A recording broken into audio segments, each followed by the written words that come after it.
Hello guys, current affairs funda में आप सभी का स्वागत है। मैं हूं आपके साथ अभिषेक शर्मा और आज के इस वीडियो सेशन में हम 20 फरवरी तक के सभी इंपॉर्टेंट करंट अफेयर्स कवर करने वाले हैं। हमेशा की तरह आप इस वीडियो को अंत तक जरूर देखिएगा, आज भी आपको काफ़ी कुछ जानने के लिए मिलेगा। सेशन की शुरुआत करने से पहले आप सभी को बताना चाहूँगा, यदि आप हमारे daily current affairs PDF, weekly PDF, monthly PDF और हर महीने के banking and economic awareness PDF चाहते हैं तो करंट अफेयर्स फंडा का 1 मेंबरशिप प्लान आप ज्वाइन कर सकते हैं, जिसका लिंक आपको वीडियो के डिस्क्रिप्शन में या फिर फर्स्ट कमेंट में मिल जाएगा।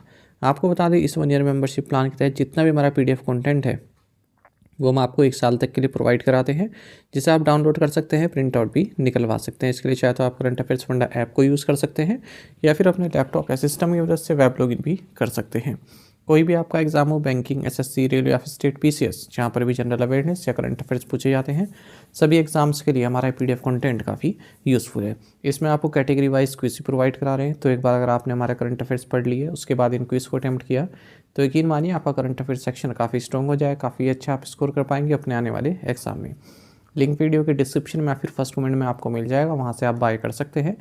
दूसरा कोर्स हमारा बैंकिंग अवेयरनेस से संबंधित है, जिसमें कंप्लीट बैंकिंग अवेयरनेस हमने आपको कराई है, जो कि न केवल आपके बैंकिंग मेंस एग्जाम, बल्कि अगर आप बैंकिंग इंटरव्यू देते हैं जैसे आईबीपीएस पीओ में या फिर एसबीआई पीओ या फिर आरबीआई में किसी पोस्ट या फिर अन्य किसी बैंक में, तो वहाँ इंटरव्यू में जो बैंकिंग अवेयरनेस पूछी जाती है वो आपकी इसी कोर्स में कवर हो जाएगी।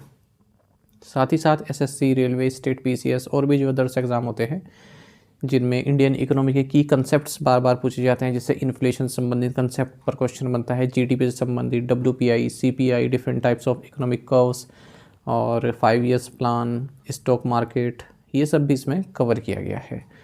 इसमें मैंने आपको डेमो वीडियो लेक्चर्स और डेमो पीडीएफ्स भी प्रोवाइड कराई है, स्टार्टिंग के 2 लेक्चर्स ही, ताकि आपको एक आइडिया मिल जाए किस तरह कंटेंट हम आपको प्रोवाइड करा रहे हैं। और इस कोर्स की वैलिडिटी 1 साल की है, तो आपको करंट अफेयर्स फंड ऐप को इंस्टॉल करना है, वहाँ पर आपको ये कोर्सेज मिल जाएंगे। फिर भी अगर आपको कोई और जानकारी चाहिए हमारे किसी भी कोर्स संबंधित, तो हमारा कस्टमर केयर नंबर है 8448169188, इस पर व्हाट्सएप करें या फिर कॉल करके भी जानकारी प्राप्त कर सकते हैं। तो चलिए फिर करते हैं शुरुआत इस वीडियो सेशन की। हमेशा की तरह क्वेश्चन ऑफ द डे से शुरुआत करेंगे इस सेशन की, जिसका आंसर आपको अभी कमेंट बॉक्स में करना है। पूछ रहे हैं कि where is the international court of justice located, अंतर्राष्ट्रीय न्यायालय कहाँ स्थित है। ऑप्शंस हैं Paris France, Vienna Austria, London United Kingdom या फिर द हेग नीदरलैंड्स। तो जल्दी से आंसर कर दीजिए, फिर हम आगे बढ़ते हैं। और इसी तरह के क्वेश्चन यदि आप प्रैक्टिस करना चाहते हैं तो मैं टेलीग्राम पर जरूर ज्वाइन करें, करंट अफेयर्स फंडा नाम से हमारा टेलीग्राम चैनल है।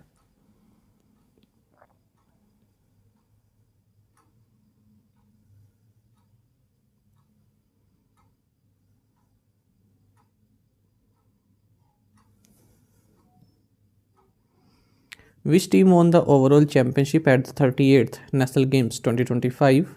38वें राष्ट्रीय खेल 2025 में किस टीम ने प्रथम स्थान प्राप्त किया। ऑप्शंस आपके सामने हैं। सही आंसर ऑप्शन डी है, सर्विसेज स्पोर्ट्स कंट्रोल बोर्ड।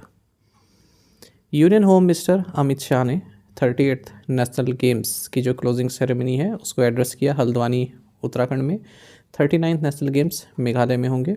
तो जो 2025 के नेशनल गेम्स थे, जिन्हें 38 नेशनल गेम्स ऑफ इंडिया कहा गया, ये उत्तराखंड में हुए 28 जनवरी से 14 फरवरी के बीच में। जो शुभांकर था इन गेम्स का वो था मौली। उत्तराखंड की स्टेट बर्ड है मोनाल, उसी से इंस्पायर्ड रहा और इन गेम्स का मोटो रहा संकल्प से शिखर तक। ओवरऑल चैंपियंस रहे सर्विसेज स्पोर्ट्स कंट्रोल बोर्ड, यानी कि सबसे ज़्यादा गोल्ड मेडल इन्होंने जीते हैं, सबसे ज़्यादा मेडल्स इन्होंने जीते हैं। 68 गोल्ड, 26 सिल्वर और 27 bronze medal. Maharashtra first runner-up रहा है, यानी कि दूसरे नंबर पर रहा है overall, 54 gold, 71 silver, 76 bronze medals के साथ। हरियाणा सेकंड रनअप रहा है, यानी कि तीसरे नंबर पर रहा है, 48 गोल्ड, 47 सिल्वर और 58 ब्रॉन्ज मेडल्स के साथ। वहीं जो होस्ट उत्तराखंड है, ये 7th पोजीशन पर रहा है 24 गोल्ड के साथ। अब अपने अपने राज्यों के आप देख लीजिएगा कि किस पोजीशन पर रहे हैं, क्योंकि अगर आप स्टेट स्पेसिफिक एग्जाम देते हैं वहाँ पर पूछा जा सकता है आपके राज्य के बारे में कि वो किस स्थान पर रहा। Who has been reappointed as the managing director and CEO of RBL bank. RBL bank के प्रबंध निदेशक और CEO के रूप में किसे पुनः नियुक्त किया गया है। ऑप्शंस आपके सामने हैं। सही आंसर ऑप्शन डी है, आर सुब्रमण्य कुमार। तो रिजर्व बैंक ऑफ इंडिया ने आर सुब्रमण्य कुमार की जो रीअपॉइंटमेंट है मैनेजिंग डायरेक्टर एंड CEO के तौर पर RBL बैंक के, इसे अप्रूव कर दिया है 3 साल के लिए। तो 23 जून 2025 से 22 जून 2028 तक इस पद पर ये बने रहेंगे और 23 जून 2022 से ही ये इस पद पर काबिज है। आरबीएल बैंक की बात करें, टैगलाइन है अपनों का बैंक, हेडक्वार्टर्स मुंबई महाराष्ट्र में है। When is the world day of social justice observed, विश्व सामाजिक न्याय दिवस कब मनाया जाता है? सही आंसर ऑप्शन सी है February 20। 26 नवंबर 2007 को यूनाइटेड जनरल असेंबली ने डिक्लेयर किया कि 2008 से 20 फरवरी को हम world day of social justice मनाएंगे। अगर हम 2025 में इसका थीम देखें तो 2 थीम यहाँ पर निकल कर आए हैं। एक तो empowering inclusion, bridging gaps for social justice. दूसरा थीम है strengthening a just transition for a sustainable future. Anthropology day ये फरवरी के थर्सडे को मनाया जाता है, तो इस बार ये 20 फरवरी को पड़ रहा है।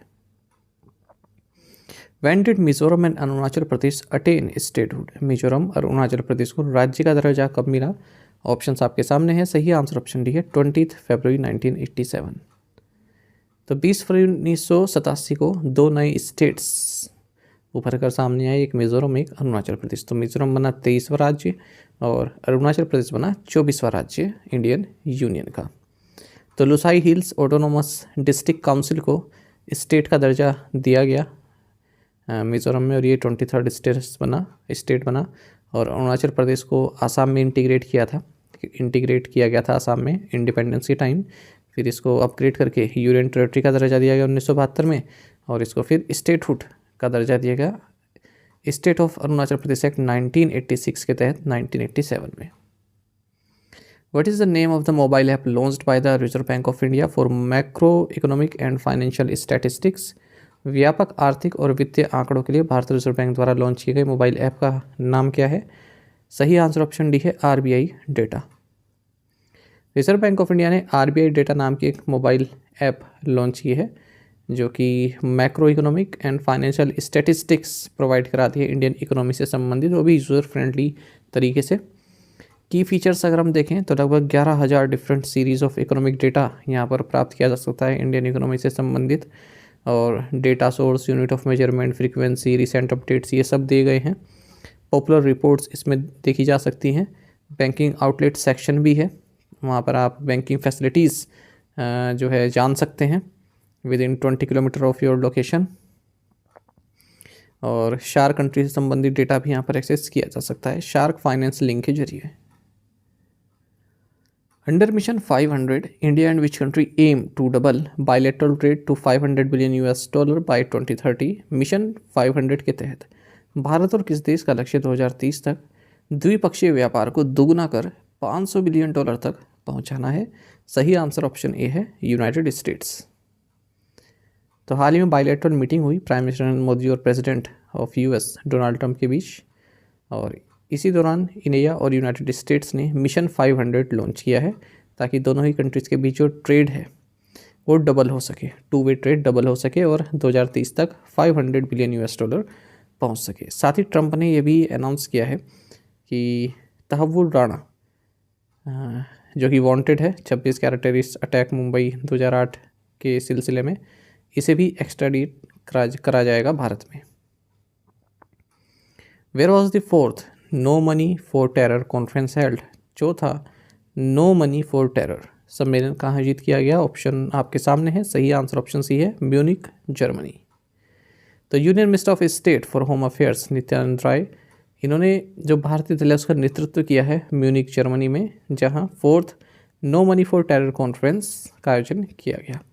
इस कॉन्फ्रेंस के 4 सब वर्टिकल्स थे: multilateral cooperation, financing methods for terrorism, financial inclusion and risk based approach, और चौथा है terrorist financing and organised crime. Which state unveiled clean mobility policy 2025-2030? किस राज्य ने स्वच्छ गतिशीलता नीति 2025-2030 का अनावरण किया? सही आंसर ऑप्शन सी है कर्नाटक। तो क्लीन मोबिलिटी पॉलिसी 2025-2030 जिसका मकसद है 50,000 करोड़ रुपए तक की इन्वेस्टमेंट अट्रैक्ट करना, 1 लाख नई जॉब्स स्टेट में क्रिएट करना, इसको अनवेल किया गया कर्नाटका गवर्नमेंट के द्वारा। कर्नाटका गवर्नमेंट का मकसद है कार्बन एमिशन रिड्यूस करना, एयर क्वालिटी को इन्हेंस करना और सस्टेनेबल मोबिलिटी की ओर रुख करना।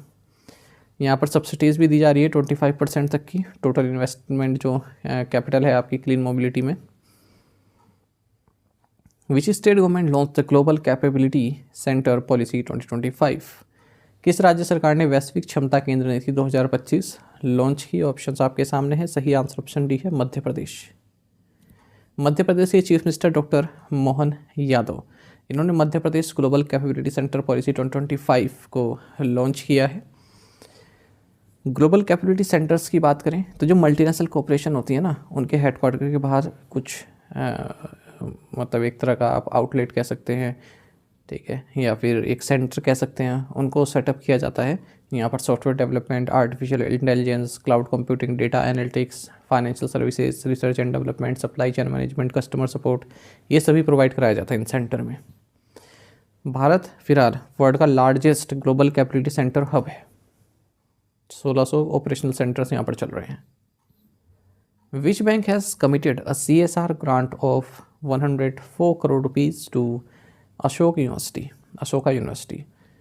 किस बैंक ने अशोका यूनिवर्सिटी को 104 करोड़ रुपए का CSR अनुदान दिया है? सही आंसर ऑप्शन ए है एक्सिस बैंक। एक्सिस बैंक ने अपने कॉरपोरेट सोशल रिस्पॉन्सिबिलिटी ग्रांट के जरिए 104 करोड़ रुपए दिए हैं 4 साल के लिए अशोका यूनिवर्सिटी को, रिसर्च के लिए, कटिंग एज साइंटिफिक इंक्वायरी के लिए। The MOU aims to establish an ecosystem of excellence in research and interdisciplinary education by supporting investment in PhD and postdoctoral programs, as well as the creation of shared advanced science laboratories equipped with cutting-edge tools for neuroscience, behavioral studies, and physics research. Where was the 4th edition of Samvad Global Hindu-Buddhist Initiative held? संवाद वैश्विक हिंदू बौद्ध पहल का 4था संस्करण कहाँ आयोजित किया गया? सही आंसर ऑप्शन डी है थाईलैंड। तो प्राइम मिनिस्टर नरेंद्र मोदी ने थाईलैंड में Samvad the global Hindu Buddhist initiative for conflict avoidance and environmental consciousness, इसको संबोधित किया है। और संवाद का ये 4th एडिशन रहा, थाईलैंड में हुआ 14 से 17 फरवरी के बीच में। 2015 में PM नरेंद्र मोदी और former Japanese prime minister late Shinzo Abe द्वारा इसको लॉन्च किया गया था। विवेकानंद इंटरनेशनल फाउंडेशन इंडिया इसका नेतृत्व करती है जापान फाउंडेशन के साथ मिलकर। Which technology service provider has partner with Garuda aerospace for drone development? Drone विकास के लिए किस प्रौद्योगिकी सेवा प्रदाता ने गरुड़ एरोस्पेस के साथ साझेदारी की है? ऑप्शंस आपके सामने है। सही आंसर ऑप्शन सी है Tata Elxsi. Design and technology service provider Tata Elxsi, इन्होंने ड्रोन मेकर गरुड़ एरोस्पेस के साथ पार्टनरशिप की है, जिसके तहत design, engineering and certification centre setup किया जाएगा इंडिजिनस ड्रोन टेक्नोलॉजीज़ के लिए। Under the collaboration Tata Elxsi will lead the design, development, testing and certification of UAV subsystems leveraging its expertise in avionics, miniaturisation, ground control systems, secured communication and energy optimisation. Which company has been honored with Forward Faster Sustainability Award 2025 in the Water Resilience category? Water resilience श्रेणी में किस company को forward faster susceptibility award 2025 से सम्मानित किया गया है? Options आपके सामने है। सही आंसर ऑप्शन ए है NTPC। तो NTPC लिमिटेड को फॉरवर्ड फास्टर सस्टेबिलिटी अवार्ड 2025 के साथ सम्मानित किया गया वाटर रेजिलियंस कैटेगरी में, और ये अवार्ड इन्हें दिया गया है एक सेरेमनी में जिसे ऑर्गेनाइज किया गया UN global compact network India UNGCNI द्वारा चेन्नई में। कंट्री का जो माफ़ कीजिएगा जो इस कंपनी का आउटस्टैंडिंग एफर्ट रहा है वाटर कंजर्वेशन में, सस्टेनेबल वाटर मैनेजमेंट इनिशिएटिव्स में, उसी को यहाँ पर सराहा गया है इस अवार्ड के जरिए। With which institution has Ergo capital announced it's latest strategic financing collaboration? Ergo capital ने किस संस्थान के साथ अपने नवीनतम रणनीतिक वित्त पोषण सहयोग की घोषणा की है? सही आंसर ऑप्शन है FMO। अर्गो कैपिटल जो कि डेटा टेक NBFC है, MSME लैंडिंग पर फोकस इसका कार्य है। इन्होंने एक स्ट्रेटेजिक फाइनेंसिंग कोलैबोरेशन किया है FMO के साथ, जो कि एक डच एंटरप्रेन्योर डेवलपमेंट बैंक है। और ये जो कंपनी है इसने सक्सेसफुली 2600 मिलियन रुपीज़ भी रेस किए हैं नॉन कन्वर्टिबल डिबेंचर्स के जरिए अर्गो कैपिटल ने।